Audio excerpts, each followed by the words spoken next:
What's the story, brother? Hey, how's it going?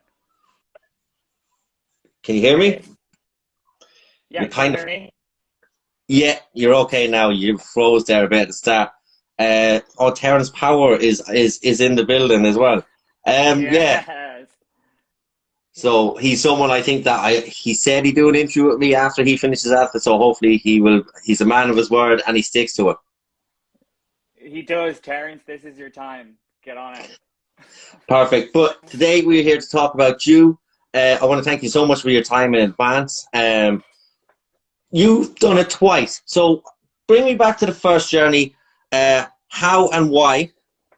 How and why? And then the first week. Just where did you come across it, and why did you want to do it? So I originally came across it through guys in work actually. So I was at a party or something, and I heard the lads in work talking about this MMA thing that they done. But at the time, I was in a totally different place in my life, so I wasn't really paying attention to it. I was doing something else at the time. It was probably drinking and cocaine, if I'm being honest. Okay. So I heard about that, and then fast forward to 2020, and basically a couple of years up to this point, I had this like massive drinking and drug problem where like I had suffered this like traumatic abuse as a child, and I was just drinking anything and everything to keep it up. And this was kind of accelerating throughout the years, and then 2020 hit, and it just, with the pandemic, like nowhere to go, nowhere to be, it just got significantly worse. And then at Christmas 2020, over Christmas Eve, Christmas Day, and Stephen's Day, I essentially nearly drank myself to death on a 3 day bender.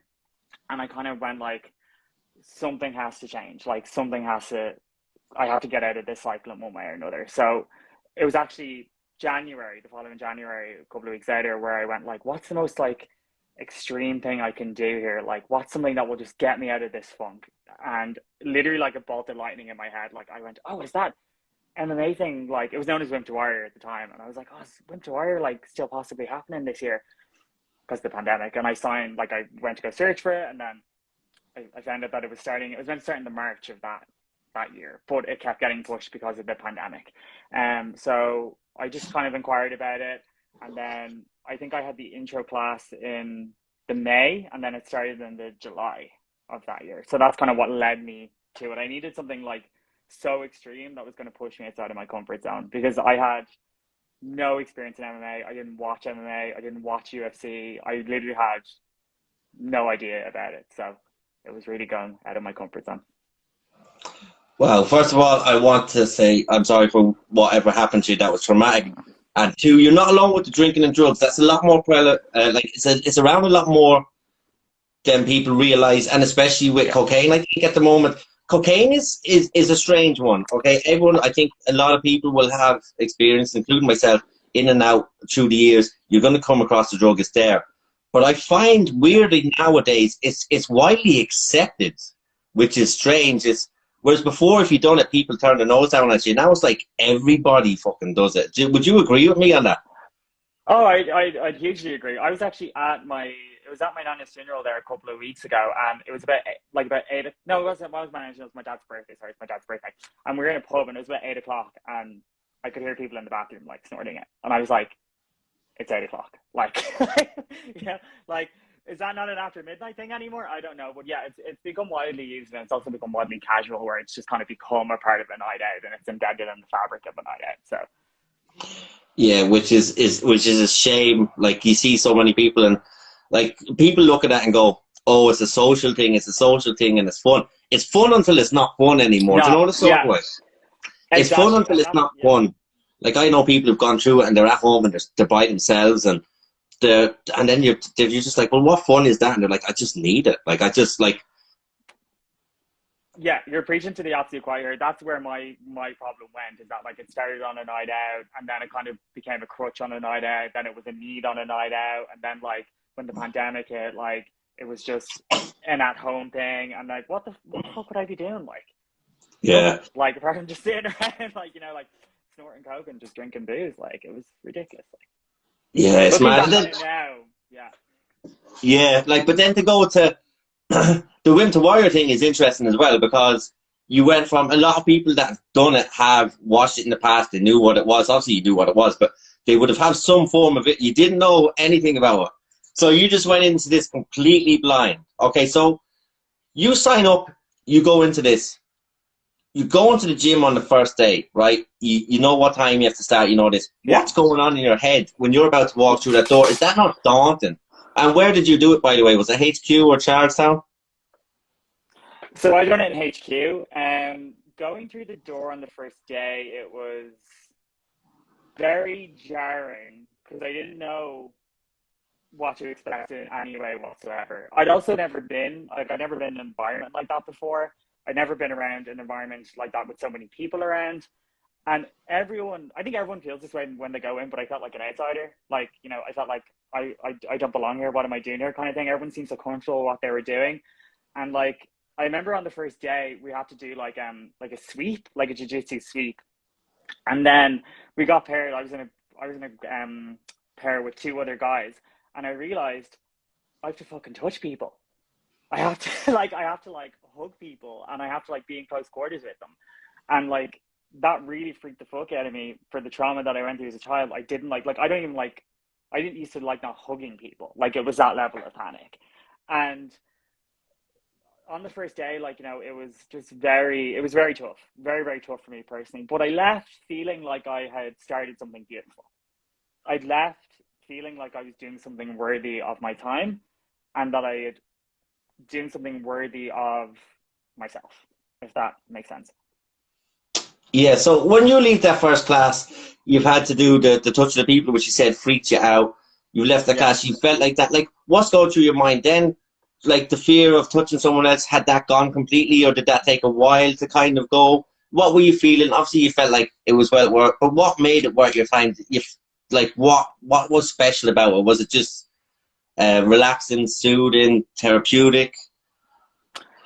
What was actually the best thing about it was that I knew that I had to be vulnerable in order to do it. So I kind of had to let a lot of guards down, and I had to kind of be myself, and I had to like let go of whatever issues I had with myself. Because remember, when I was doing it, like, the issues that I had were my fucking issues. They were no one else's issues, and we were all there to do the same thing that we signed up for. So like I had to let people in order to be comfortable with it. So that's and in terms of how I felt, like, I felt very scared, felt very vulnerable, but I knew I was in good hands.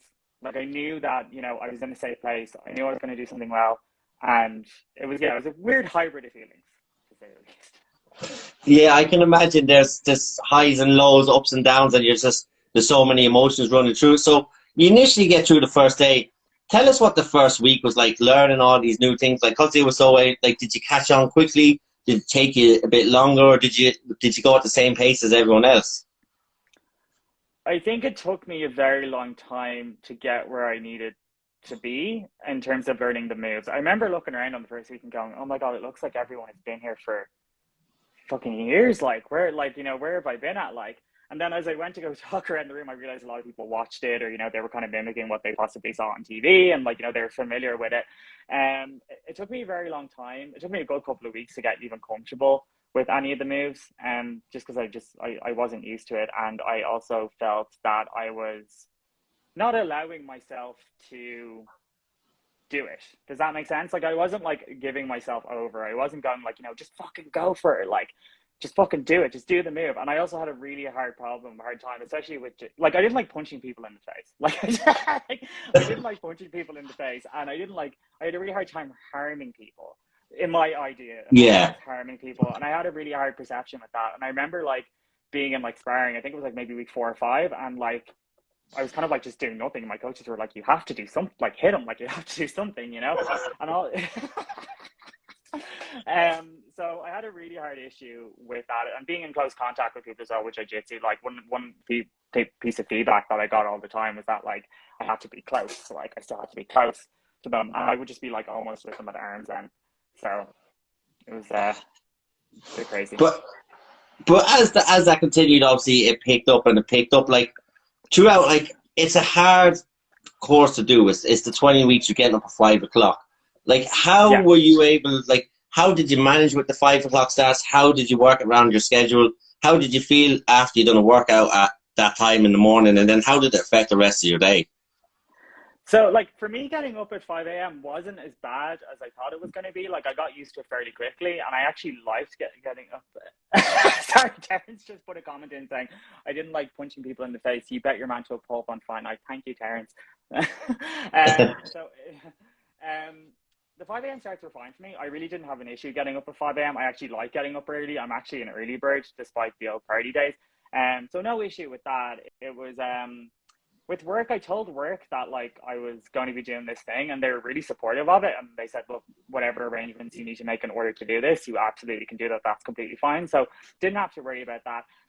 Like, I felt like euphoric after leaving those workouts. I was like, this is the best drug I've ever taken. Like, this is just ridiculously good.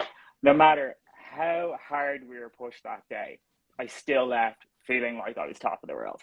And like, you can have these mix of emotions where, like, you know, you might have a hard day or a hard morning where you didn't get that combo or you didn't get that movement jiu-jitsu and everything went terrible and the coach isn't happy and everyone's screaming at you and like it's chaos. But then you still leave going, I accomplished this today. And that's exactly how I felt. It was the best feeling in the world when I left every single day, no matter how hard of a morning I had. I just loved it. No, that's good. And that's you're the second or third person who said it to me now, because a lot of my interviews were before of saying that I felt like a drug, taking a drug, and these might be people that might not have taken drugs. That I just felt like something that they didn't know what was going on. It felt surreal. So, Yeah. like that you come out and you're just like, what is this? I need to learn this. And like, what discipline did you take to the most, and which one did you take to the least? Like the likes of jits. Everyone says they start jits, you're getting absolutely subbed and trashed, but then they love it because it's just how technical it is. What did you have any favorites on disciplines within the course? Like, what do you mean? Like disciplines? Like, you know, like jiu-jitsu or the boxing, like grappling, oh, like grappling or stand-up, or what did you prefer? oh, okay. I was a really big fan of jiu-jitsu. That's the one I took to the most because it's essentially problem solving and it's very technical and that's how my brain works. So it's like this hand goes here, that leg goes here, this goes there. That was my absolute favorite, and I look forward to that every single day, no matter if I couldn't get the move or got the move. And it was what I utilized the most throughout. I wasn't a fan of striking because I was kind of shit at it. Like, my brain just didn't compute with striking. Like, we were doing combos and it was like week 16 and I'd be like, how do I do that? Like, I'd get no. So yeah. Yeah, so jits, that's what everyone says they love jits, and that's what everyone recommends, because I was like, I need to go back and I need to do something. But no, I need to go back. I never was. It's boxing when I was like 15. And everyone just keeps saying jits. You love jits. You'll get trashed for the first year when you go into a gym, though. Yeah. But after that, you're going to be like, I need to find out how they're doing this to me, and I need to do it back to them. And a couple of my friends do jits. You were talking about work were very supportive of it as well. How were your family and friends? What did they think when you first went in to do it? Were they like, are you mental? Or were they like, no, this is something you need to do to help better yourself from what you've been through and what was going on in your life? My family were like, are you out of your fucking mind? Like, what is wrong with you? Like, they're like, can you do something else? Anything else? Like, why are you doing this to yourself? You're going to be destroyed. And I was like, it's just pushing out of the comfort zone, I guess. And they were like, look, we'll support you. Do whatever you need to do. But yeah, they were very receptive to it at the beginning. My friends were kind of split. Like, some friends were like, we don't know if that's something you should do. And then other people were like, that's really fucking cool. So like the reaction was very split when I first went into it, for sure. That's good. Yeah. Well, family and friends, more so family, are always going to be hesitant because obviously they don't want to see you get hurt. And like you said, you knew nothing about MMA, so I would presume your family wouldn't have known much either, because if they did, you would have seen it at some stage. But it has this perception of being like what they used to call like human cockfighting. They don't realize how technical the sport has become and to what's evolved to now. Like now, I think it's definitely the best combat sport around, but the views on it are quite different, and they obviously were worried about what was going to happen. At any stage, did you feel like I can't do this, or were you just like, did you just push the whole way through and loved it? There was a lot of times when I thought about quitting and dropping out.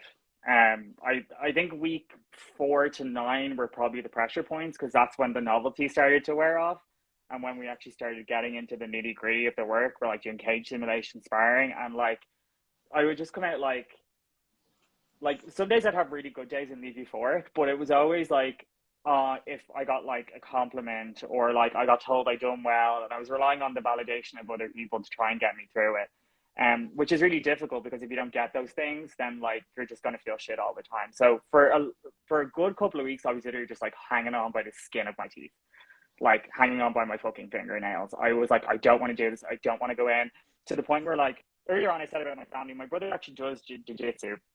So he was familiar with it, and he did watch a little bit of MMA, but that's not a part of a world that's not a part of his life I kind of knew. So it wasn't until like I started doing this, we started bonding over it more. But it was really, really hard. And I think for a good couple of weeks, I was just pushing through, like literally just pushing through by the skin of my fingernails. And if you were feeling that shit about it, because obviously you go to something like that, like I said, you get validation, especially when you do stuff good and that, but obviously there's so many people, you're not going to get a thank you or well done or that every day.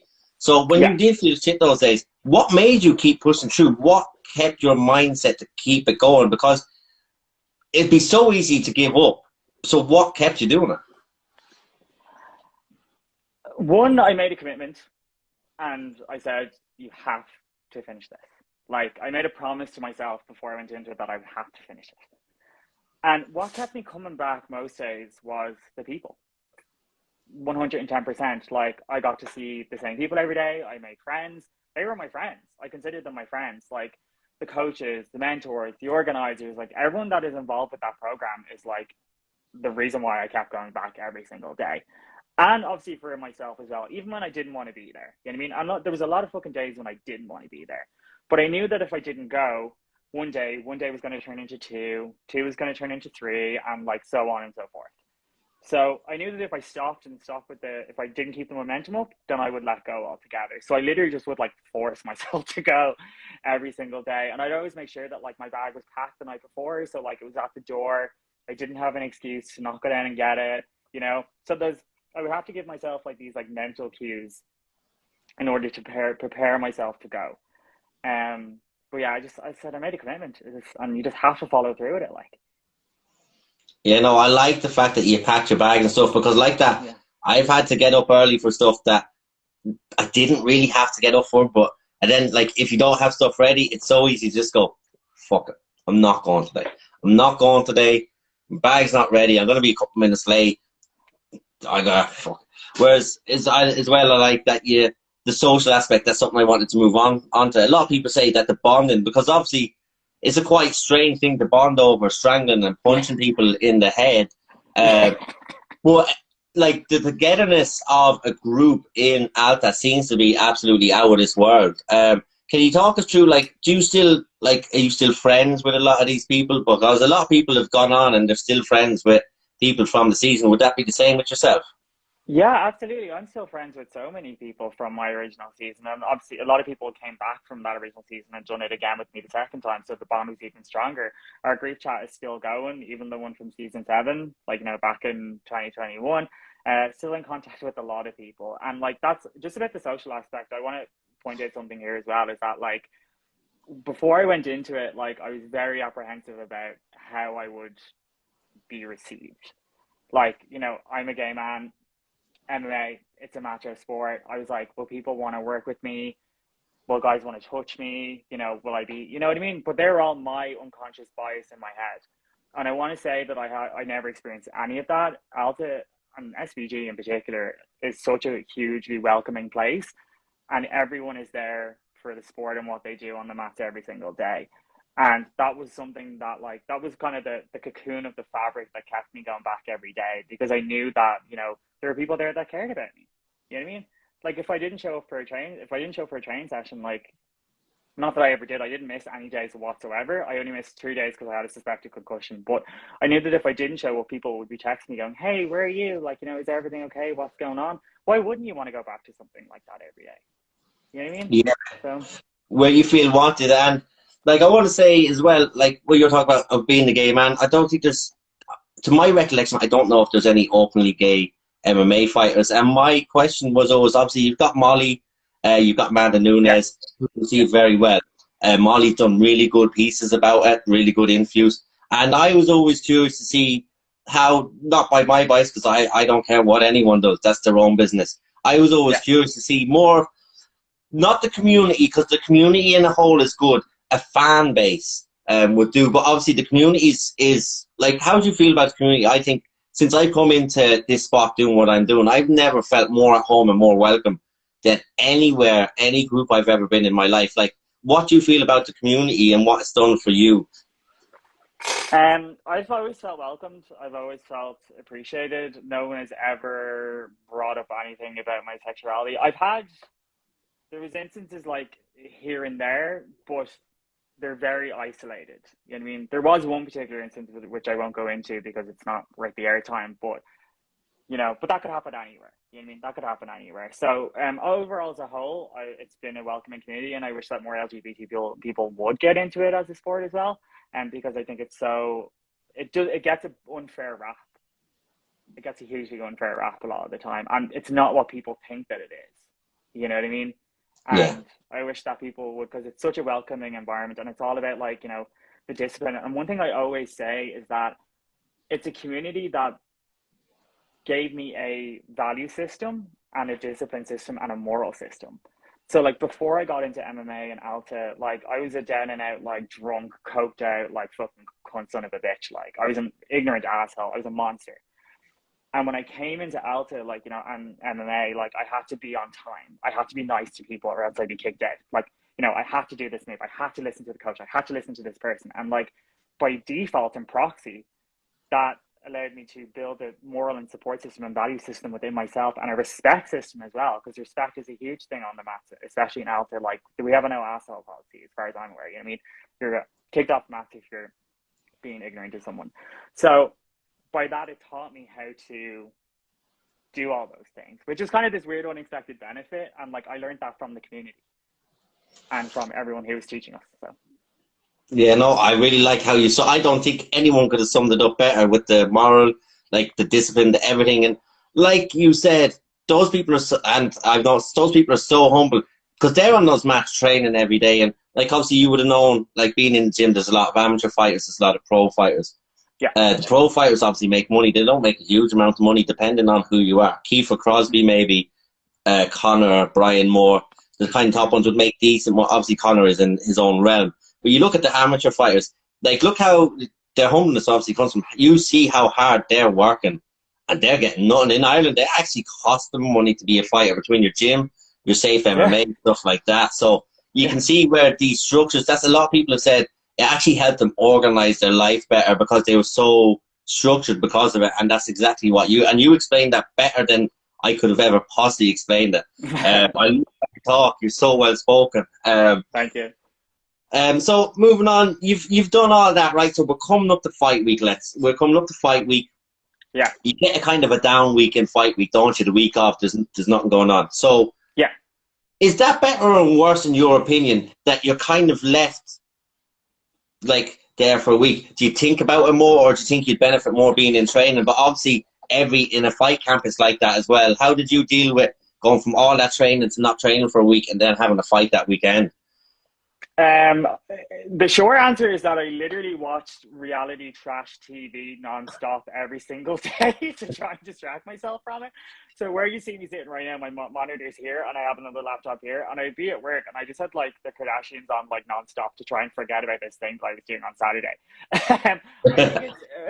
I think it is really good that people get the downtime. I think it's important to reflect. I think it's important to have that alone time to see how far you've come.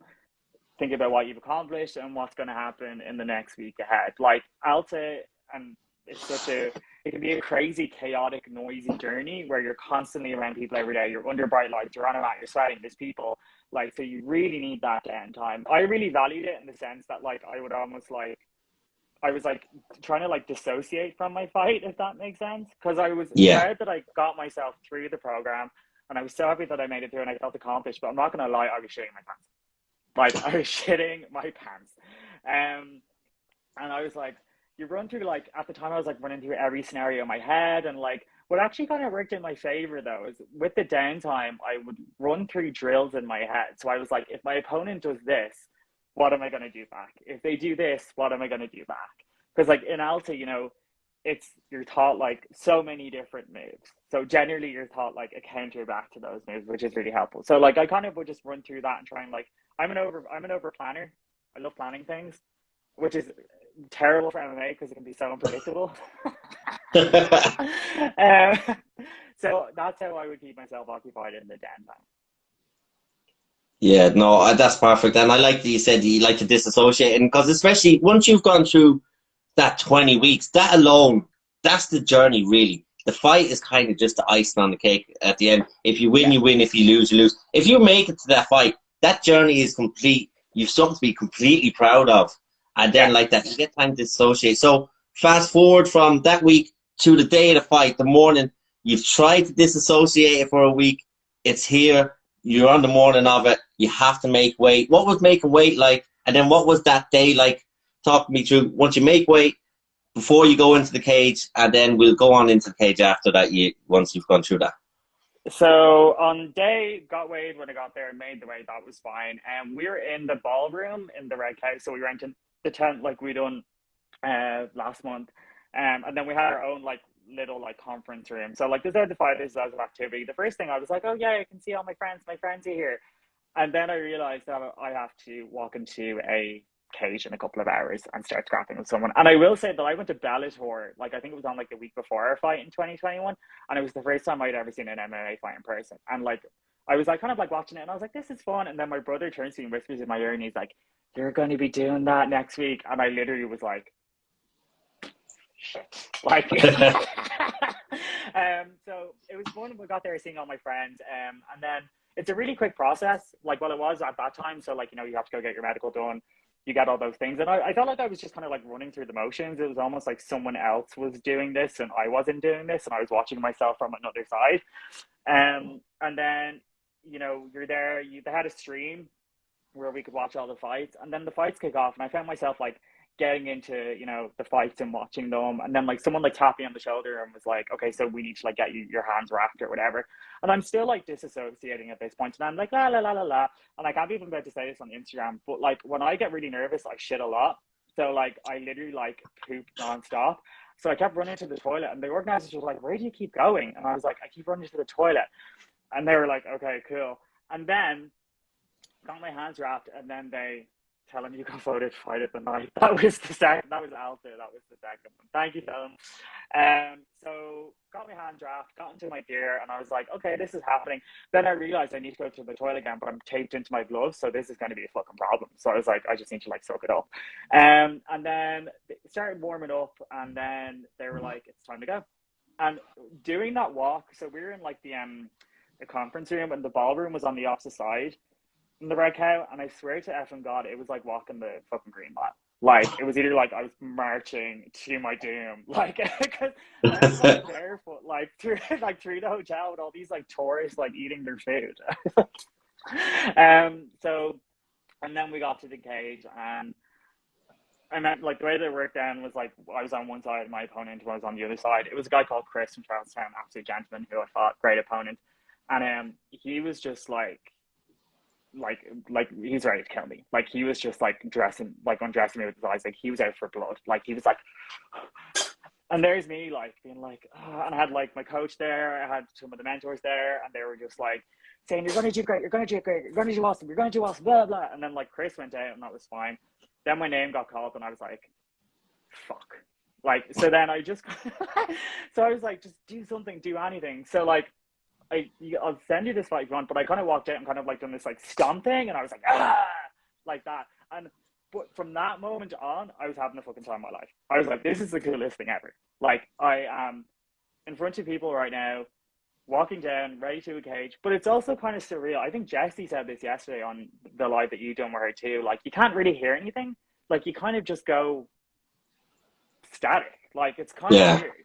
Yeah, and then like you walk up, and the walkway is quite short, so like you walk up, and then you're at like the cut man where you know like you get your gel on it or whatever, and then like you get searched, and then you're kind of in, and then that's it. And like the way like I did a circle around the cage, and my thinking at that time was like the cage locked, and I was like, can't go anywhere now, so let's get to it. So once that fight kicks off, once you get punched in the face first, or you punch him in the face, what was that feeling? Because obviously you don't like punching people in the face, and no one likes getting punched in the face. What was that feeling like? Tell me how. I didn't see that fight, so tell me how that fight went. So that fight was, just a recap of it, it was 3 rounds. Chris won the first round, I won the second round, went to a third round, and spoiler alert, I won with a standing guillotine submission. So nice. That was in the yeah, it was really sweet. I'll tell you about that in a minute. So it was really it was really good. He hit me first, and my instant reaction was just fucking go for it. Like just push. Like now is the time. This is the chance. This is it. Like let's fucking go. And it's like this with that night. It's like this switch went off in my brain, and it just like something just clicked. And like, because some people go into that and like. They people can freeze and they don't know what to do, and they're kind of like circling around, you know, trying to get a jab in, or kind of like looking, and it's kind of all very hesitant back and forth, right? I was just like this fucking like demon. I mean, Chris were just like going at it, and it was just he took me down, and then like I just kept escaping from it, and then we went to the second round, and I done a little bit better in the second round. I kind of went a little bit more hardcore on him, so I put the pressure on, and I started trying to throw loads of jabs, and I got him in a good couple of corners at some point. And then I remember I had him, I got him he got me on the ground, and he was on top of me, and I leaned up, I went onto my side, and I managed to slip out, and I went and got his back, and I was on his back, and I could hear my coaches going, yeah, he got his back, and I freeze, and I don't know what to do. And I'm like, fuck. And then I was like, can I get my hooks in? But the way Chris was blocking his leg was kind of like with his arm, so like I couldn't really get the hooks in. So I kind of just like got up and walked away. Like literally, I just got up. I was like, no, but I'm out. Yeah, I know. And you can hear on the commentary is like, what the fuck is happening? Like, why did he just get up and walk away? But you know, first timers and all that. So, how did your coaches react to that? Oh my god, the commentary, they're like, what is wrong with him? Why is he getting up? And then even in the third round, they're like, why did he give up that position? But I think the reason why is because when I was in training, I spent a lot of time on the bottom because I wasn't very good, in my opinion, at submitting people or kind of being dominant. I was very good at defense. I was very good at defending takedowns. I was very good at like holding my own, but I was very hesitant with the attack. And With very yeah, so I essentially like kind of just froze, and I didn't really know what to do. So I went, this could easily go wrong.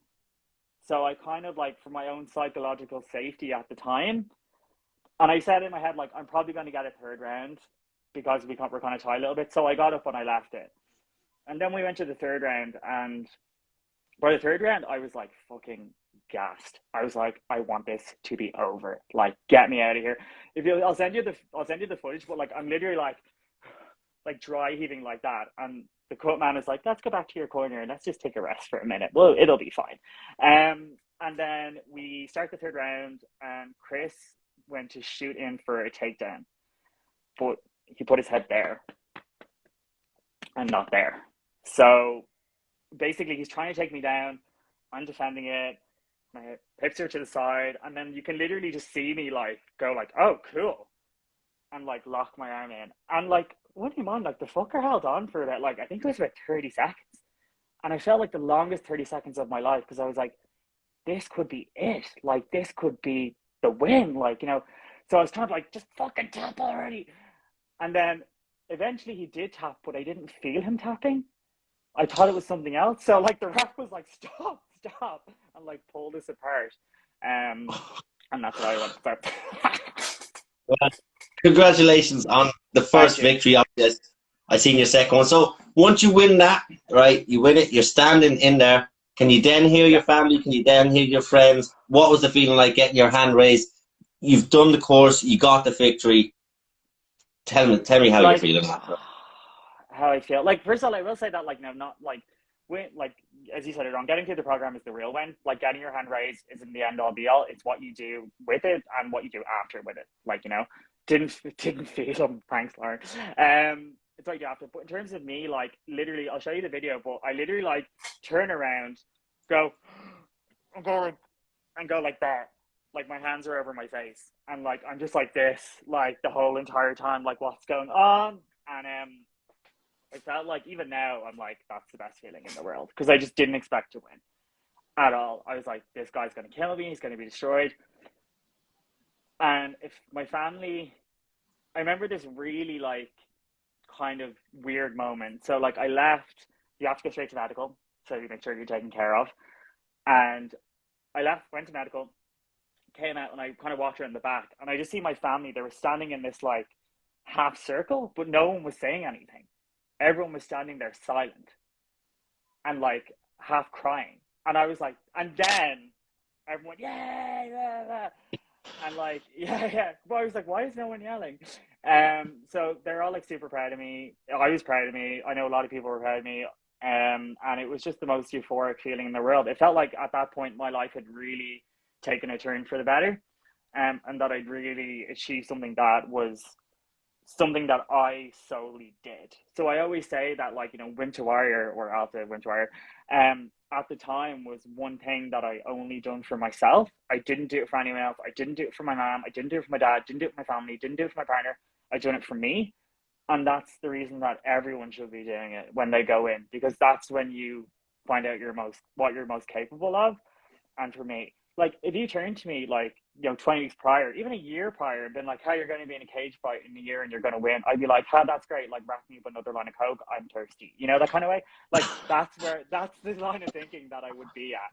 So it's amazing what it can do for you and the feelings that it can give, and, you know, the protection that it can give. There's a saying that we have, which is like, if you could bottle that feeling, you'd be a millionaire, because it's just so euphoric. Getting my hand raised, like, you can see me trying to be bashful on it. I'm like, oh, little old me, like, you know, because I was like, how the fuck do I react in that moment? Like, and also it's very quick, so you get your hand raised, and then they're like, get out, we have like 10 more fights to get through. Yeah, because they actually, when I was there, the night I was there, I was at your second fight. Like, I looked at the fight card and I was like, I go to a lot, like nearly all the amateur events. I said, there's not this many fucking fights on it. I was looking at the thing going, you only started this at 5 o'clock? So I want to be home before 12. But I think it was just after 12 I got home. So because there was a lot of finishes in it. So that's your whole first experience. I like the way you wrapped it up there as well, talking about like you done it for yourself, because especially getting off drugs and alcohol, you only can do that like if you want to do it as well. So the Alta just proves you had the courage, the strength, and then the fact that you were able to make yourself vulnerable in those positions, let your guard down, to then give you the extra strength, I believe. And congratulations on that whole journey for the first one, and what you achieved out of it, and what, if anybody, if this one person listens to this that has had the same problems as you, and that can change it for them, because Dean Whelan had a similar story. If that changes one person's pathway, what we've done here is fantastic. What you've done here is fantastic. I've just put you on here to tell it. So I want to fast forward to the next one. Why did you do it again? So the second one, so basically after I finished the first one, it kind of like ends, like, you know, there's not, like, it's just silence. Like, you're just in your house on Monday and you're like, I've nowhere to be and nothing to do. So like the mind can start racing. So I kind of took up a little bit of jiu-jitsu, and then, like, you know, it didn't really work out. Long story short, I had a relapse to drugs and alcohol in February. And I kind of thought I was fine and everything was grand. You know, I'd done this fight and I was a new person and blah, blah. And then it turns out, like, you actually have to keep doing work, because if you don't keep doing work, then it's going to fucking fly in my face again. So that's what happened. I got complacent. So I went back to get sober again, essentially. And also I went back to kind of like pay it forward a little bit as well.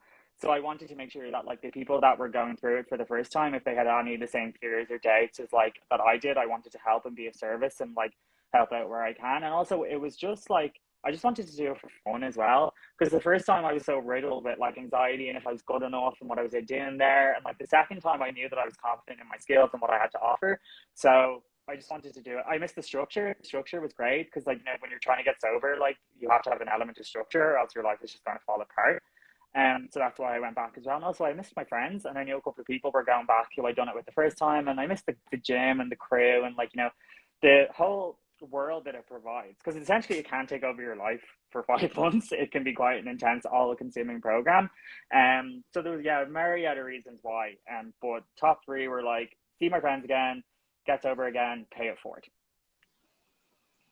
Perfect. And then you said you wanted to go in and help people for the first time doing it. Was that a case of you giving back what the course had given to you? Yeah, absolutely, 110%. Like, I was given a tremendous amount of support and help. Like, the trainers, the coaches, like, you know, coaches, the mentors, like the support staff, like everyone who works there, like literally like bent over backwards for me and to give me as much support as I needed. I remember like I had a suspected concussion, like I think it was maybe the 16th week or something like that, and they took me aside and like made sure that like I had like something to do, that I was doing ski machines or whatever I could to do to make sure that I was kept on track, because I knew that could have easily like, you know, gone like haywire and I wouldn't have had the fight. So it was to really, really pay it forward to everything that I was given during the first round. And fight week, the second time round, Yeah. how was that? Was that more exciting? Did you look forward to it more rather than trying to dissociate it, or was it more of the same from the first time? Oh, I was having a great time that week. I was having shits and giggles. Like, I was like, this is fucking deadly. I can't wait for this. This is going to be fun. I just kind of made sure I took care of myself. I chilled out, you know, like I just kind of counted down the days until I could go. And yeah, it was really, really fun the second time around. Like, I had nothing to worry about. Of course, I was nervous, you know, regular nerves. You're about to go into a cage with someone that wants your head on a plate. That's completely fine. But it was good nerves, and I was excited and I was ready for it. And then you spoke about what you had just spoke about, like not hearing the crowd and stuff like that. The second time, did that change or was it the same?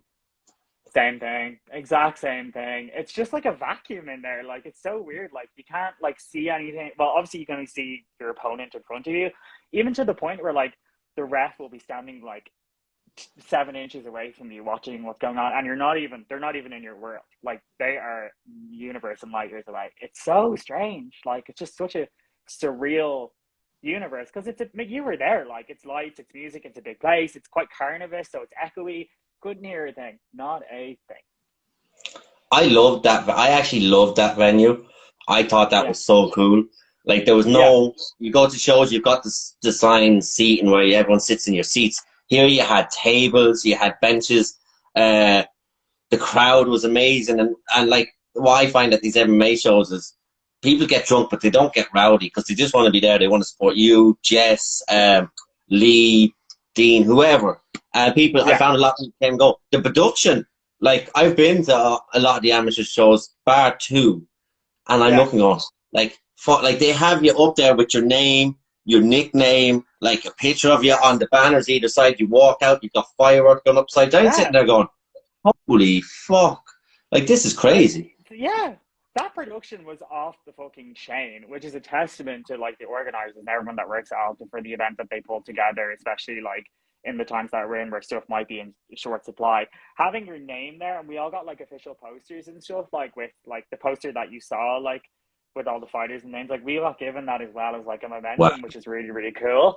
Yeah, the production was off the wall. It was a huge step up from the production that they had in the first season that I done. Like, they did have the barriers and they had the fireworks and stuff like that, but it was also in the ballroom, which was quite small, so like they couldn't go as big. But it just seems to be getting bigger and bigger every year, and I think that it will get to a point where it keeps getting even larger, and we'll see more competitors, and the venues will keep getting larger and larger. I've no doubt about that.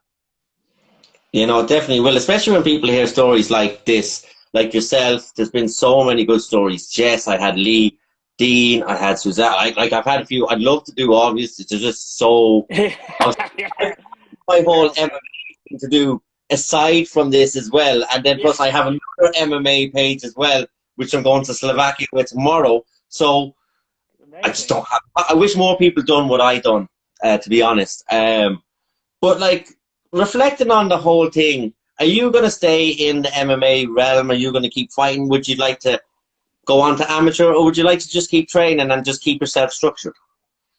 So I actually went back to Alta for the third time, not to compete, but to be a mentor alongside a couple of other people. So I'm back in the gym again, helping out, and I have a group of competitors that I take care of, and make sure they're motivated to show up and that they're doing their training and help them out with whatever they need. So that's been like a level up in terms of paying it forward as well, which I'm happy to be there. I'm grateful for the opportunity. Shout out to the Alpha team for allowing me to do that. I would love to keep competing. I was only saying the other day, like, I was kind of dying for another cage fight again. I was like, oh, I'm getting like the itch again, after a couple of after a couple of weeks have passed. So I'd like to stay on. I'd like to compete a little bit more. I started my jiu-jitsu journey as well, so I got a gi, got my white belt, so I'm going to focus on that too. It's just so I'm so lucky that I get to do all this and that it's a part of my fabric now as a being as well. You know what I mean? I'm like lucky enough, like unless I do something stupid, like I'm 6 months sober tomorrow, so, or not tomorrow, sorry, next week. So I'm staying off all the bad stuff as well, and this all allows me to do that. So I would love to keep competing because it keeps me focused and with the goal in mind, and I get to hang around with cool people a lot too. So. Yeah, I want to ask you one thing if you're comfortable asking. The slip after the first one, is that because you had nothing, like, it went like, because I know lads to say that when they had issues, they needed to keep their weekends busy because the one day they had 2 or 3 free hours on a Saturday, they went on it. Like, was it something like that, that because it just stopped like that, you had nothing to do, you didn't have that structure, that it just a slip, or was it you were at a party or something like that and it was just... I think there was a part of it was not having the structure for sure. And when I don't have structure, my thoughts begin to wander. And I thought that my brain tricked me into thinking I was fine because they were like, well, you've done this cage fight for, you done this cage fight and you stayed sober for 9 months. I think it was like nearly 9 months, 8 or 9 months I'd stayed sober for. And they were like, we think this is enough time. Like, that's how my brain would operate. So, like, it started off very gradually. Like, I'd have 1 drink, maybe 2, and then it just, like, graduated to, like, all 8 benders. And actually, I was at UFC in London, in March, like in March when it was over there, and I just went on this like all out like bender, and like I was with my little brother, I love him to bits, and we went on this bender, and like I literally started Alta like the next day, like went back the next day, like that's the level I was at, like so I came back from Alta I came back from UFC on the Monday, and I started Alta on the Tuesday. And I was basically still hungover. So, did you go back going, oh, fuck, I need to get the structure back, or was it already pre-planned you were going back? I actually only decided to go back quite late. I think it was like maybe 3 weeks before it started. I decided that to go back. My brother just put in the chat, it was great crack to be there. That's my brother. He said it was great crack to be there. It was great crack, Dean. I love you so much. Oh my God. Little rascal he is. But I decided to go back quite late. So it was kind of almost a split decision. And I was humming and hawing before this. And I was like, will I go back? Will I not go back? What will I do? Will I stay? But I knew that if I didn't go back, I would have kind of kept going the way I was going, and I would have been back to square one. So. Yeah, that if you had kept going. I have a question here for someone. It came in at the very start, but I want to see what it says. It's from... Will we get a rematch with Ado? That's from Lauren. That's from Lauren. When Aiden manages to put on 2 kilos worth of weight, possibly 3, then we will look into contract negotiations. Nice. Yeah. We're going to wrap that up here. I've thoroughly enjoyed your story. There's ups and downs, highs and lows, and I just want to ask you a question before we go. Then I'll let you give some shout outs if you want to shout out anyone. Like, if anyone's thinking about that, or if they have any issues like you had, or it doesn't have to be that, or if it's mental health issues or stress issues or anger issues, like, and they were on the fence about that, what would you say to tip them over to this side? To tip them over the edge, I would say go for the intro class, talk to the people there, look up what it's about, listen to the stories. Come on to the FansViewMMA Instagram where these stories are going on. Talk to people if they know about it. And the biggest thing I would say is don't be afraid. Like, just do it as Andy said. Don't be afraid. I was terrified. I was so scared. And it was one of the most absolutely life-changing things I've ever done in my life. It was a privilege to take part. It was a privilege to be there. And now I'm on this whole other path in life that I wouldn't have been on if I hadn't have gotten there. So take it from me. If you're on the fence, just go do it. It's a hugely welcoming environment, and everyone there will take the utmost care of you. Trust and believe. And you don't know what you're capable of until you get in there as well. So fight for yourself. That's what I would say. Perfect. Lee said the exact same thing. You don't actually realize how strong you can be and how much you can do. Thank you for giving the little shout out to me there as well. What I'm going to do actually is, you'll be the last as I'll do this week. I'm going to repost all the previous ones from Sophie.